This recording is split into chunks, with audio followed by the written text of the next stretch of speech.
চৌঠা নভেম্বর থেকে রাজ্যে শুরু হয়েছে এসআইআর প্রক্রিয়া। এনুমারেশন ফর্মের সমস্ত তথ্য কমিশনের পোর্টালে আপলোড করার শেষ দিন 11 ডিসেম্বর নির্ধারিত হয়েছে। পুরো প্রক্রিয়া শেষ করে চূড়ান্ত ভোটার তালিকা প্রকাশ হবে 2026 সালের 14 ফেব্রুয়ারি। এই পুরো প্রক্রিয়ার মাঝেই প্রকাশ্যে নয়া তথ্য।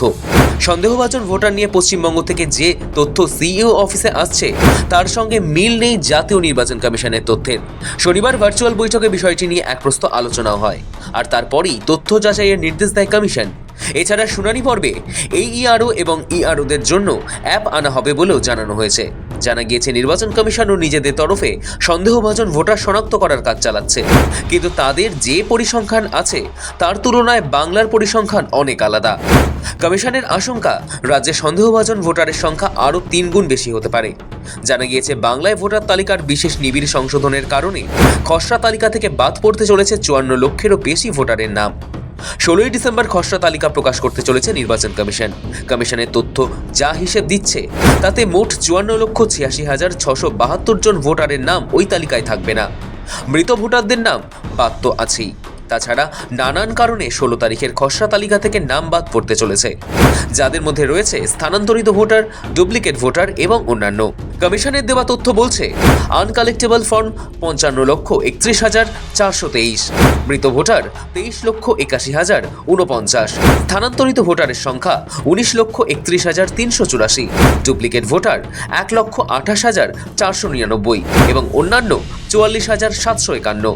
তবে বাদ পড়া ভোটারদের যে তালিকা এখন সামনে আসছে সেটি এখনও চূড়ান্ত নয়। সামনে আরও কিছু সংশোধন ও আপডেট যোগ হওয়ার সম্ভাবনা রয়েছে। তবে মৃত, অন্যত্র স্থানান্তরিত বা ভুয়ো ভোটার নামে চিহ্নিত ভোটারদের সংখ্যায় বড় পরিবর্তনের সম্ভাবনা খুবই কম। বরং নিখোঁজ হিসেবে নথিভুক্ত ভোটারদের সন্ধান মিললে সেই সংখ্যাটা কমতে পারে। খসড়া তালিকা প্রকাশের সময়সীমা ফের বাড়ানো হয়েছে বলে সামগ্রিক পরিসংখ্যান বদলে যাওয়ার সম্ভাবনাই বেশি। বাংলায় 4 নভেম্বর থেকে রাজ্যে শুরু হয়েছে এসআইআর প্রক্রিয়া। পশ্চিমবঙ্গ ছাড়া এই মুহূর্তে যে সমস্ত রাজ্য ও কেন্দ্রশাসিত অঞ্চলে এসআইআর প্রক্রিয়া চলছে তার মধ্যে রয়েছে গুজরাট, ছত্তিশগড়, গোয়া, কেরল, আন্দামান ও নিকোবর দ্বীপপুঞ্জ, লাক্ষাদ্বীপ, মধ্যপ্রদেশ, পন্ডিচেরি, রাজস্থান, তামিলনাড়ু এবং উত্তরপ্রদেশ। এনুমারেশন ফর্মের সমস্ত তথ্য কমিশনের পোর্টালে আপলোড করার শেষ দিন 11 ডিসেম্বর নির্ধারিত হয়েছে। পুরো প্রক্রিয়া শেষ করে চূড়ান্ত ভোটার তালিকা প্রকাশ হবে 2026 সালের 14 ফেব্রুয়ারি। 4 নভেম্বর থেকে এসআইআর প্রক্রিয়া শুরু হয়েছিল। বুথ স্তরের আধিকারিকেরা বাড়ি বাড়ি ঘুরে ঘুরে এনুমারেশন ফর্ম বিলি করেছেন। তা পূরণের পর আবার বাড়ি বাড়ি গিয়ে ফর্ম সংগ্রহ করেছেন। এই কাজে তাদের সাহায্য করেছে বিভিন্ন দলের বিএলএরা বা বুথ স্তরের এজেন্টেরা।